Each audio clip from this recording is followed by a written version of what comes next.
베드로전서 3장 17절부터 22절.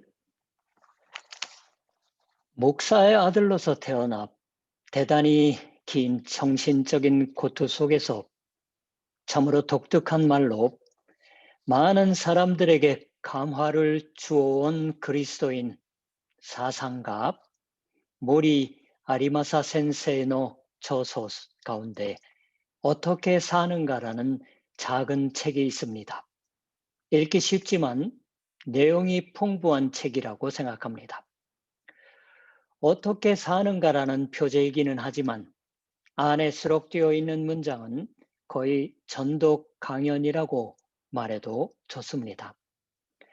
그리스도교의 믿음이 현대에 있어서 어떠한 의미를 갖느냐고 하는 것을 모리 센세의 독특한 말로 풀어 밝히고 있는 것입니다. 오늘 아침은 그 안에서 두 가지 것을 소개하고 싶습니다. 하나는 이러한 문장입니다. 저도 모르게 웃으면서 읽은 문장이지만 이전에 만화에서 본 것이지만 평화 논쟁이 한창인 무렵 카페에 벽보가 붙어 있어서 평화 문제만은 논하는 것을 그만둬 주십시오 라고 쓰여 있는 것입니다. 프랑스의 카페니까 일본의 커피숍을 생각하시면 좋으리라고 생각합니다. 어떤 커피숍에 벽보가 붙어 있어서 여기서 평화 문제만은 논하지 맙시다. 평화를 논하기 시작하면 반드시 다투니까라는 것입니다. 이 유머를 사랑하는 모리 센세이다운 인용을 하면서 거기서 실은 인격이라는 것에 관하여 이야기하고 있습니다. 인격 혹은 인간의 존엄이라는 것 같은 대단히 소중한 사항에 관하여 논의할 때 하나 비상하게 중요한 마음가짐이 있다. 그것은 인격이란 무엇이냐라든지 인간이란 무엇이냐고 하는 말의 정의를 먼저 하지 말라고 하는 것이다 라고 말합니다. 그와 같은 말에 관한 논의를 시작하면 인격을 논하면서 아무래도 서로 의견이 맞지 않게 되고 비인격적인 언쟁이 되어버린다고 하는 것이겠지요. 또 하나 제가 마음이 끌렸던 문장은 그 책의 마지막에 올라있는 어떤 교회에서 한 설교입니다.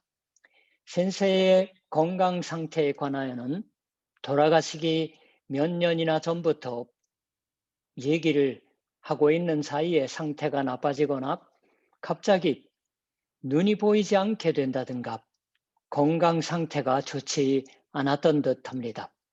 그 때문에 언제나 자신의 죽음을 염두에 두고 있었던 것 같습니다. 거기서 그 설교에서 이런 얘기를 하고 있습니다. 어떤 데서 강연을 했다. 그런 다음에 한 젊은이가 찾아와서 센세이는 왜 살고 있습니까? 라고 물었다. 순간적으로 아무래도 잘 대답할 수 없었다. 그러나 그때 자신이 물어지는 대로 즉시 한 대답은 자신은 죽기 위해 살고 있다. 누구나가 반드시 맞이할 죽음을 어떤 식으로 죽느냐고 하는 것을 위해서 살고 있다고 하는 것이었다고 말합니다. 우리에게는 뜻하지 않은 너무 빨랐다고 하는 66입니까? 누구나가 생각하는 센세의 죽음을 생각하면서 이 말을 마음에 담았습니다. 특히 제 마음에 남았던 것은 이러한 말입니다. 내게 있어서의 문제는 아침입니다. 비상하게 상태가 나쁠 때는 아침에 일어났을 때가 가장 고통스러운 것입니다.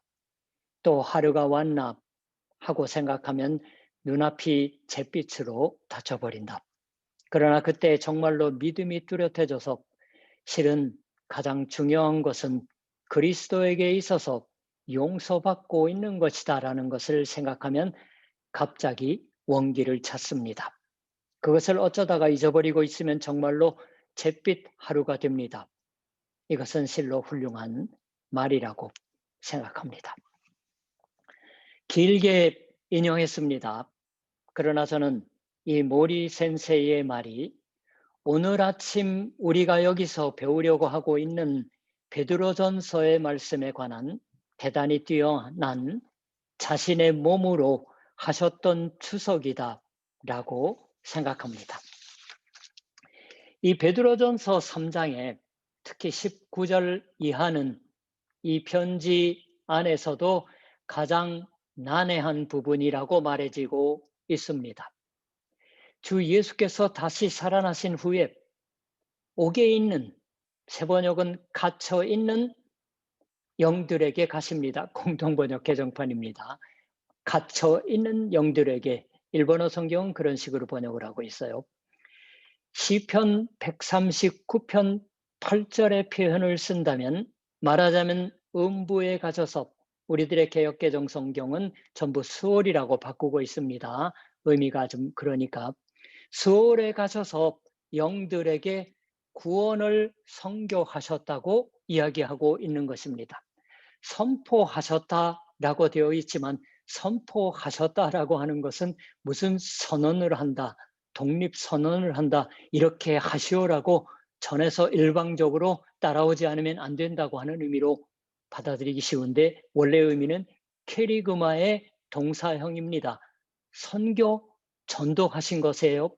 귀중한 내용을, 선교의 내용을. 죽은 세계에 갇힌 영들이 있다. 죽은 세계에, 즉 욕에 갇힌 영들이 있다. 그 영들이란 오늘 20절의 말씀에 의하면 옛날 노아의 방주가 만들어지고 있는 날들 동안, 실제로 그때부터 홍수가 날 때까지의 동안 하나님이 오래 참고 기다리셨는데도 복종하지 않았던, 즉 회개하는 일이 없었던 사람들, 이 사람들이 마침내 대홍수를 만나서 이제 멸절된 사람들의 것을 옥에 갇힌 영들이라고 베드로전서가 설명합니다. 여기가 난해하다고 하는 것은 그와 같은 이해 또는 서술이 현대를 사는 우리들에게 있어서 감이 안 온다고 하는 것에서부터 시작되는 게 아닐까요? 우리가 알 수 없을 터인 죽은 후의 세계에 관하여 얼마간의 공상을 묘사하고 있기 때문이 아닌가라고도 볼 수도 있습니다. 환상이 이야기되고 있을 뿐이 아닌가라고도 생각됩니다. 그러나 과연 그럴까요? 오히려 17절까지의 꾸준히 베드로 사도가 말씀해온 극히 구체적인 일상의 걸음걸이, way of life, 영어로 하면 ways of life 하면은 생활 양식, 삶의 방법이라고도 번역이 됩니다. 걸음에 관련된 본문의 말씀이에요. 즉 행실에 관한 가르침과 떼어낼 수가 없는 말이 오늘에 있는 난해하다고 이해되는 부분에 있어서도 말씀되고 있는 것이 아닌가. 그처럼 독해하지 않으면 그 진리를 이해할 수 없는 것이 아닐까라고 저는 생각합니다.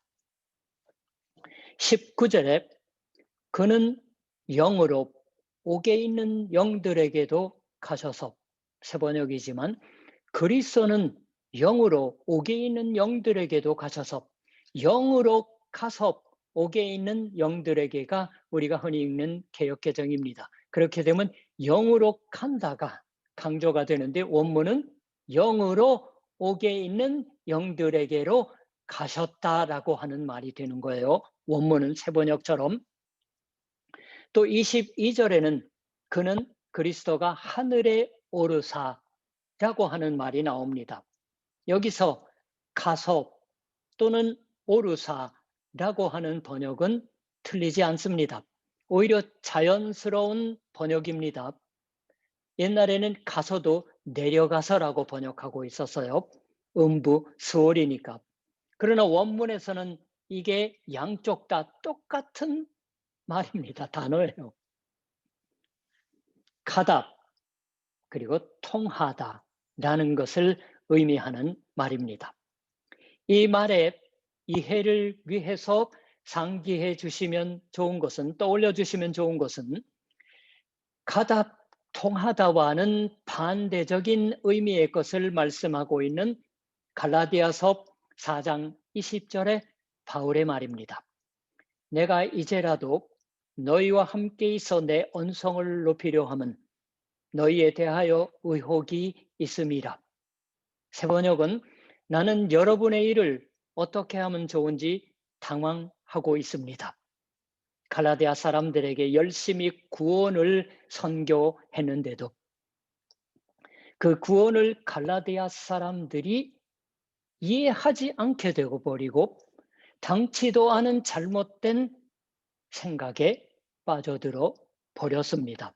그걸 어떻게 해서든지 설득하고 싶지만 할 말이 없어져 버렸다라고, 어떻게 해야 좋을지 알 수 없게 되어버리고 있다고 하는 것을 바울은 자기는 당황하고 있다, 또는 개역개정은 의혹이 있음이라고 번역하고 있는 것이에요.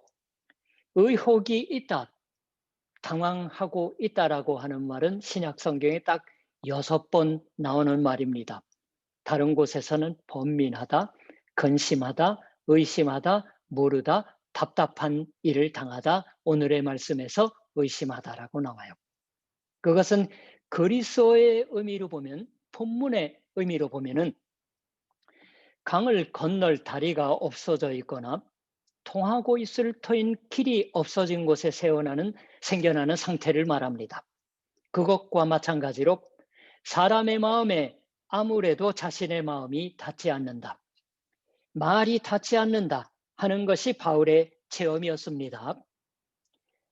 아무튼 신약 성경에 6번 사용되고 있는 번역의 내용을 우리가 참조한다고 하면은 그 의혹이 있음이라고 하는 말은 어찌 해야 좋을지 모르겠다라고 하는 정도의 의미라고 생각됩니다. 여기에 쓰여지고 있는 오늘 베드로전서에 가다든가 오르다라고 번역되고 있는 말은 어원적으로 갈라디아 4장 20절에서 바울이 사용하고 있는 말과 정반대의 의미를 가지고 있습니다. 어떻게 하면 좋은지 알게 되었다는 것을 말하는 것이에요.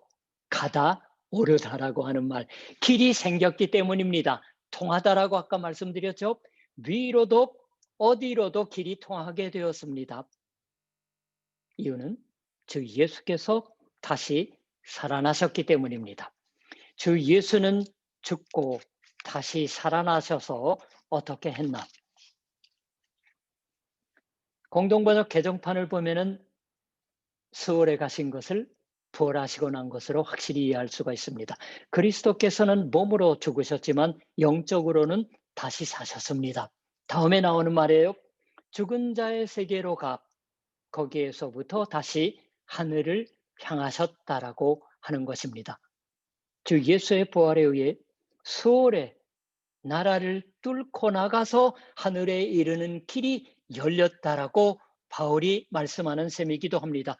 마치 불도저로 길을 열어주셨던 것처럼 가다 또는 올라가다 라는 말을 듣고서 우리가 생각하는 것은 걸음걸이라는 것이겠지요.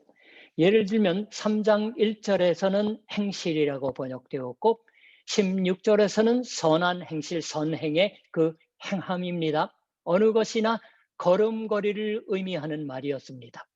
매일 우리가 걷지 않아요? 꾸준히 걷는 것처럼 사는 것입니다. 10,000보 걸으면 건강에 좋다고 하는데 저는 한 8,000번은 걷는 것 같습니다.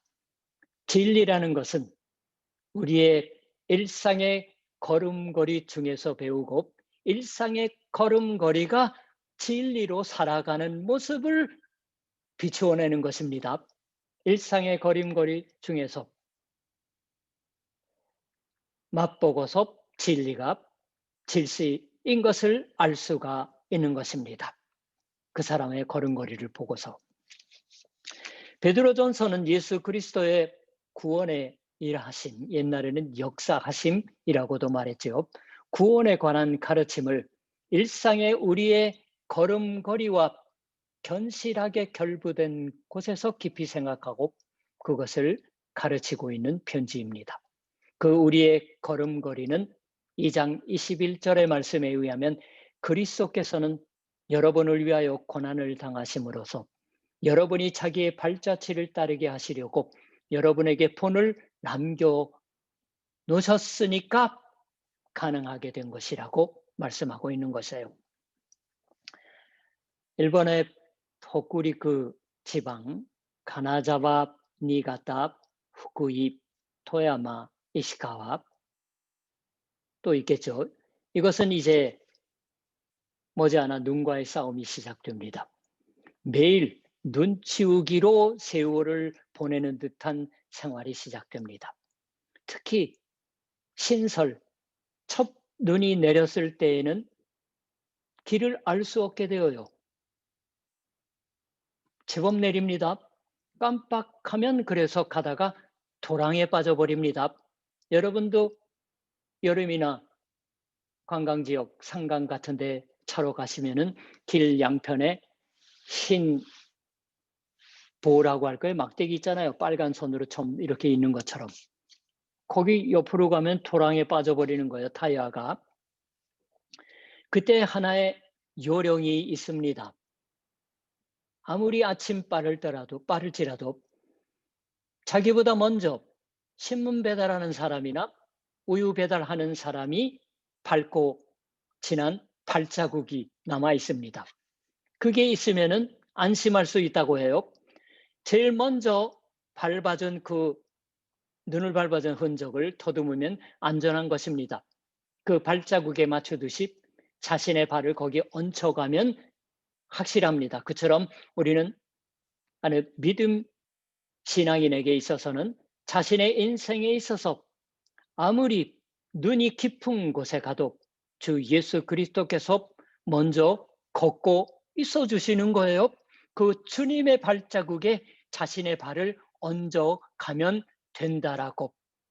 그리고 그 예수의 걸음걸이는 오늘의 말씀에 의하면은 죽음 안에 이르고 그리고 거기로부터 꿰뚫고 나가서 하늘에까지 이르는 것으로 묘사되어 있습니다. 깊이 내려가고 높이 오르는 예수 그리스도의 걸음입니다. 즉 생활의 모습인 것이에요. 그리고 주 예수는 죽음의 세계에 가서 무엇을 하셨던 것일까요? 살아있는 동안에는 예수님이 아니에요. 수월에 갇혀서 옥에 갇혀 있는 사람들이 살아있는 동안에는 하나님의 말씀하시는 것을 듣지 않았던 그 사람들에게 다시 한번 복음을 들을 기회를 주시고 있다고 말합니다. 선교하셨다라고 일본어 성경이 바르게 번역합니다. 참으로 소박한 믿음이라고 말할 수 있을지도 모르겠어요. 그러나 이 소박한 믿음의 표현 속에 베드로서가 꿰뚫어 보고 있는 그리스도의 은혜의 깊이, 넓이가 잘 말씀되고 있는 것이 아닐까요? 주님의 은혜의 사정거리는 실로 멀리까지 정확히 닿는 것입니다.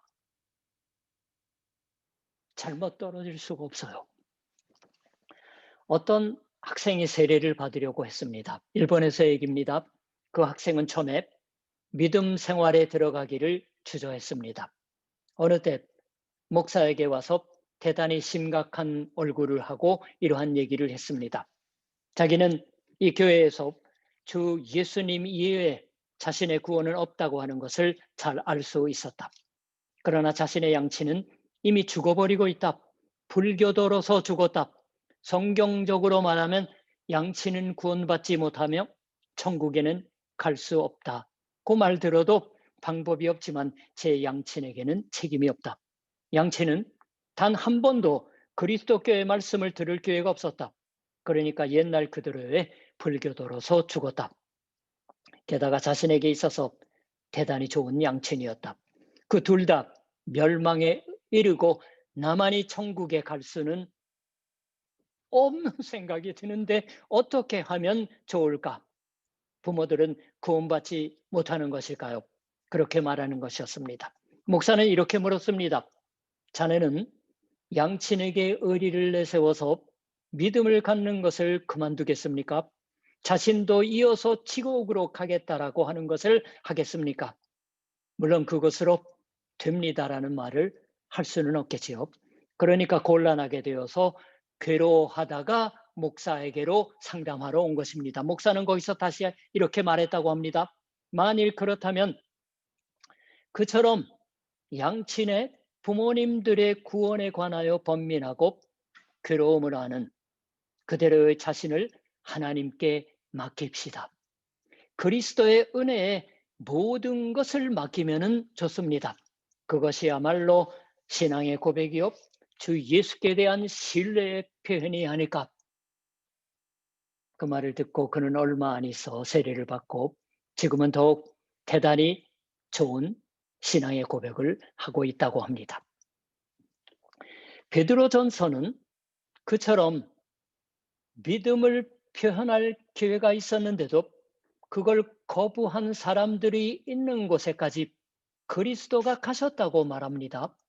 그렇다면 믿을 기회도 없이 죽은 사람을 위해서도 그리스도께서 스월의 세계, 음부의 세계로 향해 가서 복음을 선교하고 있어 주시는 것은 당연하다고 말할 수 있는 게 아닐까요?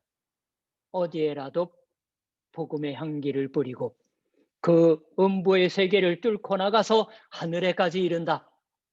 스월의 세계도 복음에 미치는 것으로 삼아버리신 후에 하늘로까지 가셨다라고 사도 바울이 죄송합니다. 베드로가 말씀했습니다. 이와 같은 것을 이렇게까지 뚜렷이 쓴 문장은 성경의 다른 구절에서는 발견되지 않습니다.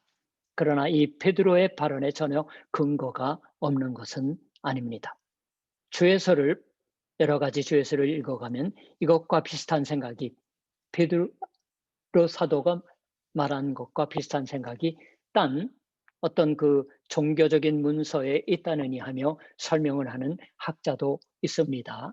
구약과 관련된. 그것도 흥미롭고 소중한 것일지도 모르겠어요.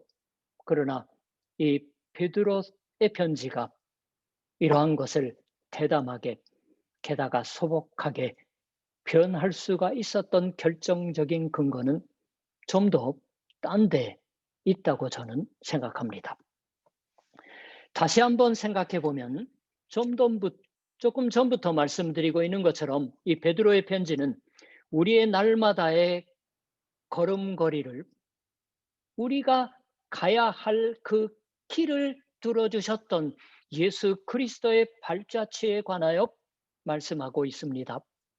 그 뚫어주신 길을 가는 걸음걸이가 죽음의 자리까지 오면 딱 멈춰버리는 것일까요? 그러한 발자취를 더듬어 가는, 아니 더듬어 온 우리도 거기서 멈추는 것일까요? 죽음의 벽의 두께는 그처럼 우리의 걸음걸이를 멈추게 하는 것일까요? 죽음에 부딪히면 어쩔 수 없다고 하는 것일까요? 물론 그런 건 없습니다. 베드로 사도가 말씀하는 것처럼 새삼 생각해 보고 싶은 것이지만 대체 죽음에 이르는 우리의 걸음, 죽음에 이르러서 좌절하는 우리의 걸음이란 도대체 어떠한 것이었던 것일까요? 다시 한번 3장 9절을 읽어봅니다. 악을 악으로, 욕을 욕으로 갚지 말고 도리어 복을 빌라. 이를 위하여 너희가 부르심을 받았으니 이는 복을 이어받게 하려 하심이라. 이 복을 이어받는 행위, 행실, 생활 양식이라는 의미의 말은 한 세대 한 세대 복을 이어받는 것을 의미할 뿐만 아니라 우리 자신의 삶 전체를 일관한 복의 확실함도 말씀하는 것이라고 저는 믿습니다. 나의 인생은 하루가 하루에 연결된다고 말할 뿐만 아니라 축복이 연결된다고 하는 것 같은 형태로 만들어지는 것입니다. 바꿔 얘기하면 지음받고 있는 것이에요. 그러나 이것은 간단한 일이 아닙니다. 우리의 생활의 방법은 한편으로 말하면 욕에서부터 욕이 연결되고 있는 듯한 것입니다. 욕을 듣는다. 오늘도 들었다. 이쪽도 지지 않고 말대꾸했다. 그와 같은 욕이 매일의 생활의 사슬을 만들고 있습니다. 그것이 우리의 행실의 걸음걸이라는 진상일지도 모릅니다. 근데 그게 끊어진 것이에요. 주의 축복에 의해서.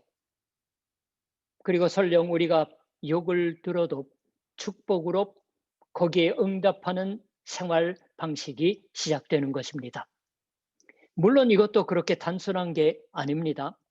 당연히 거기서 욕에 견디고 괴로움을 참고 우리를 해하려고 하는 것에 몸을 드러내는 생활이 시작됩니다. 거기서 이 18절 이하에 주 예수 그리스도의 걸음을 말씀하기 전에 먼저 말씀드렸던 것이 17절의 말씀입니다. 선을 행하다가 고난을 받는 것이 악을 행하다가 고난을 받는 것보다 낫습니다. 새번역이에요. 축복을 우리가 말하고 축복을 만들며 살 때 괴로움이 동반합니다. 고통스러운 생각이 생겨납니다. 그러나 그걸로 좋지 않은가? 왜 그걸로 좋다고 말할 수 있는 것일까요? 오기를 부리는 것일까요? 난 욕을 들었지만 축복으로 응할 수가 있었다라는 자기만족이 우리 자신을 지탱하는 것일까요? 오기도 자기만족의 생각도 아닙니다.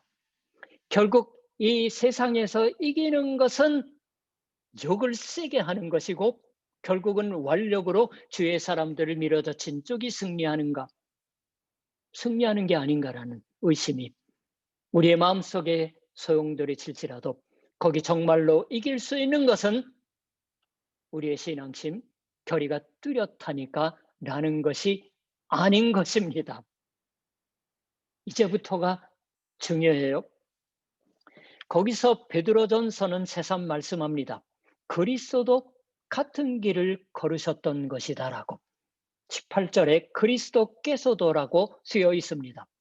이 도라는 한 글자는 대단히 무거운 말입니다. 참으로 위로에 찬 말입니다. 우리가 혼자가 아니라는 의미의 말입니다. 그리스도도 생각할 수 있는 도라는 것은 우리와 그리스도가 같은 면에 나란히 있다고 하는 것을 의미합니다. 그러나 그렇게 생각하면서 읽어가면 갑자기 우리는 불가사의한 생각에 사로잡힙니다. 그리스도께서도 단번에 죄를 위하여 죽으사 의인으로서 불의한 자를 대신하셨으니 이는 우리를 하나님 앞으로 인도하려 하심이라. 그리스도께서도라고 쓰여 있으니까 그리스도도 우리와 매 한 가지 것을 하고 있으시다라고 말씀되는 것인가라고 생각해서 읽어가면 전혀 달라요. 우리 한국어 성경은 모두 죽으사라고 번역을 하고 있지만 원문의 의미는 고난을 받으사예요. 참조로 마태복음서 16장 21절에도 똑같은 단어인데 예수 그리스도께서 자기가 예루살렘에 올라가 장로들과 대제사장들과 서기관들에게 많은 고난을 받고 이 고난을 받고예요. 죽임을 당하고는 다른 단어입니다. 제3일에 살아나야 할 것을 제자들에게 비로소 나타나시니 우리를 하나님 앞으로 인도하려 하심이라. 우리는 아무리 괴로웠다고 해도 자신의 그 괴로움이 누군가를 하나님 앞으로 데려가는 것이다라고 하는 것, 이건 말 못합니다. 그럴 때가 많지요. 건방진 소리는 하지 못하는 것이에요. 특히 결정적인 것은 의인으로서 불의한 자를 대신하셨으니라는 표현입니다. 그 의인이 불의한 자를 위해서 고난을 받고 죽고 있는 것을 말씀하는 거예요. 난 의로운 인간이지만 다른 사람들은 모두 불의하다고 말할 수 있는 사람은 우리 중에는 없을 것이에요. 그리고 나아가 단 한 번 이라고 이야기됩니다. 단번에라는 것은 한 번뿐이라는 것이에요. 즉시가 아닙니다. 두 번이나 반복할 필요는 없습니다. 결정적인 의의 승리를 확보하시는 그러한 죽음을 죽으셨다라고 말합니다. 누가 그것과 매한 가지 것을 우리 자신에 관하여 말할 수 있을까요? 아니, 그것만이 아닙니다. 최후의 말, 육체로는 죽임을 당하시고 영으로는 살리심을 받았으니라는 말은 무엇을 의미하는 것일까요? 우리는 깜빡 잘못하면 주 예수는 육체에 있어서는 죽으셨지만 영만은 죽임당하지 않아도 되었다라고 하는 듯한 의미로 받아들일지 모릅니다. 아니면 흔히 육체로는 죽었지만 영으로는 살아계시다라고, 그와 같은 의미가 전혀 아닙니다. 그렇게 읽으면 잘못이에요. 우리의 사고방식으로 성경을 들여다보는 전형적인 것이 됩니다. 예수 그리스도의 육체는 죽임 당했을지도 모르지만은 영적은 땅의 세계에도 천상의 세계에도 어디의 세계라도 자유로이 갈 수가 있었다고 하는 의미가 아닙니다. 어떤 사람은 대단히 단순하게 이렇게 말했습니다. 이해하기 쉽게 육체로는 이라는 말을 인간으로서는 이라고 바꿔 말하면 좋다. 성경에서는 하나님께 거역하는 것은 모두 육이라고 부릅니다. 육. 이사야서 31장 3절에 대표적으로 말씀드려요. 애굽은 사람이요 신이 아니며 하나님이 아니며 하나님에게 거역하는 것은 모두 육이라고 불린다라고. 애굽은 사람이 아니요 신이 아니며 그들의 말들은 육체요 영이 아니라고 있습니다. 이 말도 이 말 호스예요. 언어가 아니라 하나님에게 거역하는 것이니까 육인 것이에요. 애굽의 말이라. 그러니까 아무리 고급한 생각도 고차원적인 생각을 할지라도 바울의 말로 하면 육신의 생각입니다. 로마서 8장 1절부터 11절까지 읽어보세요. 아무리 굉장한 생각을 할지라도 하나님을 거역하면은, 믿지 않으면은 육신의 생각이 되는 것입니다. 아무리 이성적으로 철학적으로 생각해 보아도 육의 생각이 되는 것이에요. 그것은 유욕에 지배받고 있다라는 등의 의미가 아닙니다. 전에도 말씀드렸지만 하나님에게 거역하는 생각이, 즉 하나님을 따르지 않는, 하나님에게 순종하지 않는 생각이 육의 생각입니다. 성경이 말씀하는 그처럼 하나님에게 거역하는 인간들, 즉 육이 예수님을 죽였습니다. 그리고 영으로는 살리심을 받았다는, 즉 하나님이 살렸다라고 하는 의미다라고 그 사람은 말합니다. 우리는 하나님에게 거역해서 주 예수를 죽였던 것이지만 그걸 하나님이 살려주셨습니다. 그리고 그 하나님의 생명으로 사는 주님이 죽어버려도 아직 하나님께 버림받고 있는 것 같은 사람들도, 옥에 갇힌 영들도 다시 하나님께로 돌아갈 수 있게 할 정도로 큰 사랑의 길을 열어주셨다라고 말씀하는 내용입니다. 우리의 믿음의 기본을 이야기하는 사도신경은 한국어에는 없지만 일본어에는 요미니 그다리라고 말해서 오늘 베드로전서가 말씀하는 이 주 예수님의 일하심에 관한 믿음을 말로 표현하고 있습니다. 이 표현에 관하여 이러한 식으로 얘기한 사람이 있습니다.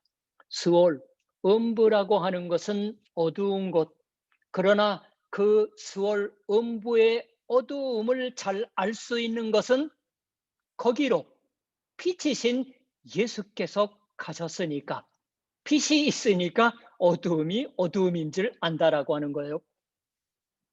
확실한 진리를 전하는 말이라고 믿습니다.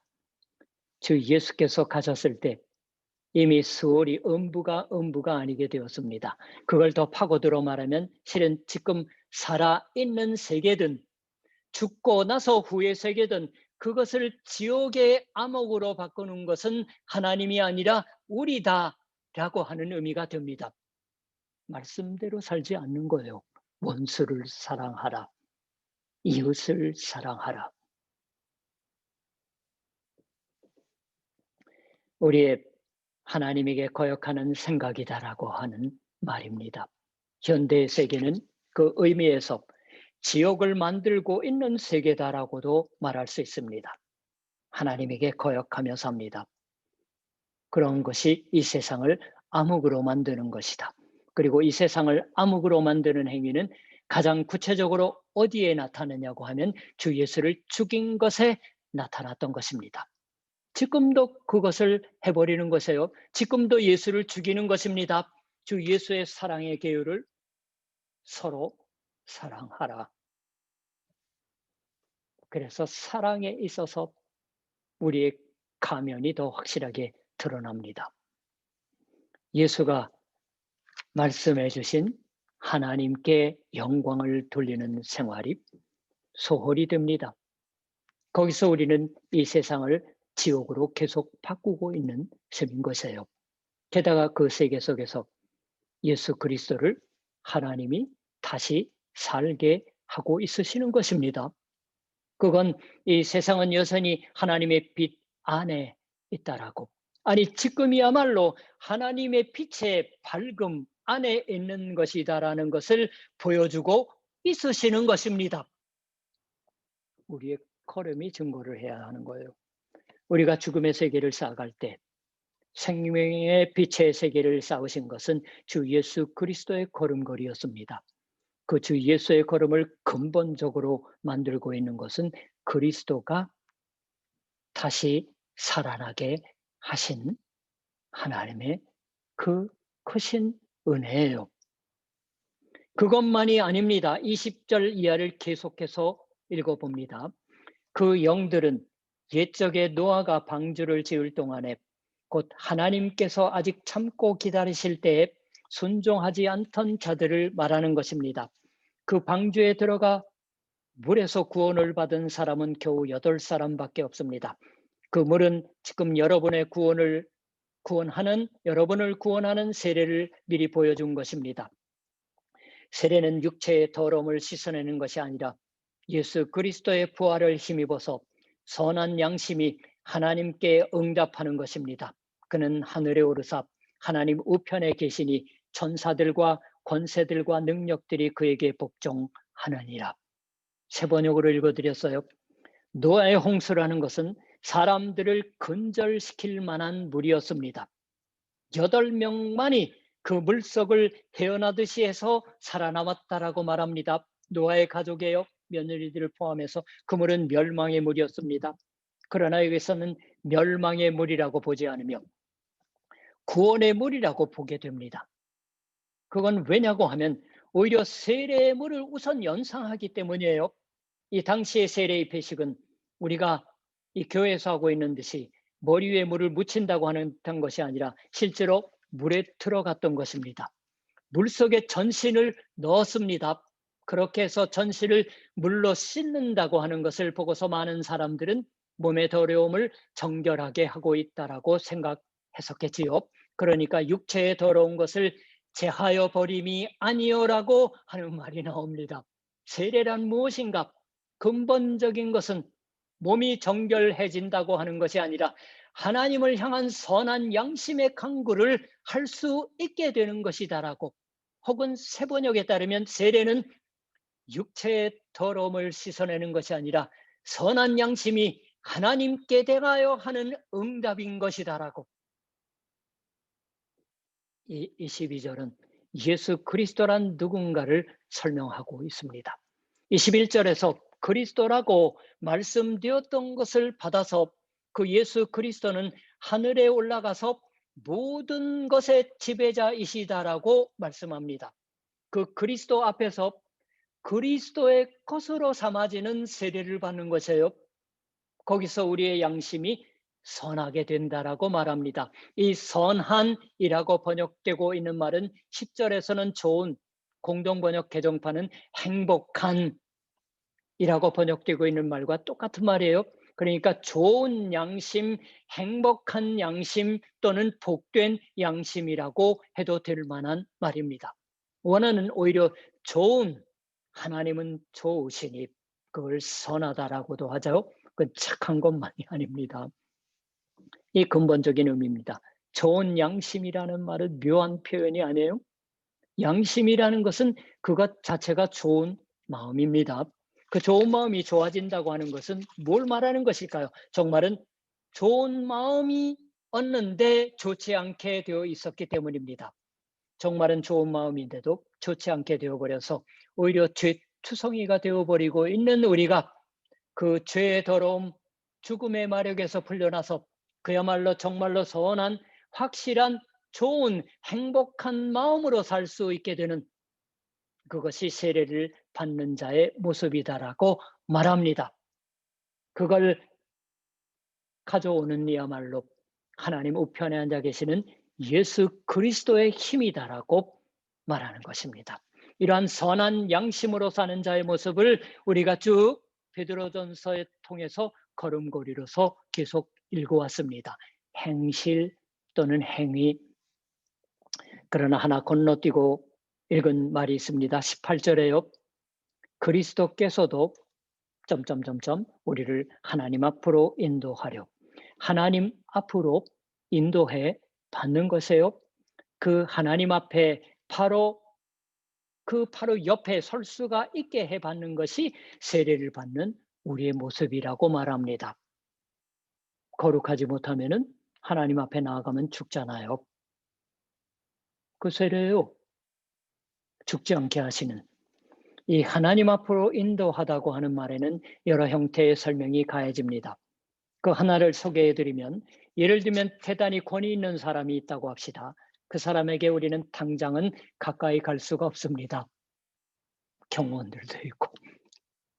만나 뵈려고 하면 그 권위 있는 사람과 가장 가까운 사람에게 연결시켜 받는 거예요. 연결시켜 주는 자는 모든 사람을 연결시키는 것은 하지 않으니까 선별을 합니다. 이 사람은 만나게 할 만하다. 주 예수께서도 우리를 하나님께 연결시켜 주십니다. 하나님 앞에 우리를 데려가 주십니다. 그러나 어떤 선별을 하시는 것일까요? 하나님에게 전혀 어울리지 않는 자는 버려졌던 것일까요? 물론 그렇지 않습니다. 그렇지 않으면 그런 식으로 선별되어 버렸다고 하면은 우리의 예배는 이루어지지 않습니다. 여기에 올 수 있는 사람은 한 사람도 없을 거예요. 우리는 어울리지 않습니다. 하나님 앞에.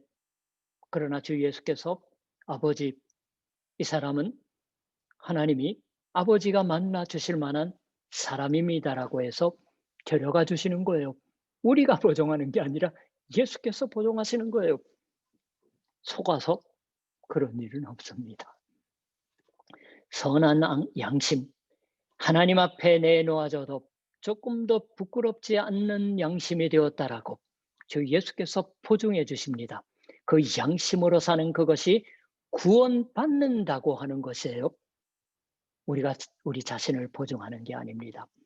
우리의 신앙심, 결의가 뚜렷하다라는 것이 우리를 보증하는 게 아닙니다. 주 예수께서 죽고 다시 살아나신 예수께서 우리를 위해서 피를 흘리신 예수께서 아버지, 제가 이 사람은 아버지께 어울리는 사람이다라고 말하고 있습니다. 받아들여 주십시오. 아버지 앞에 서게 해 주십시오라고 말씀하십니다.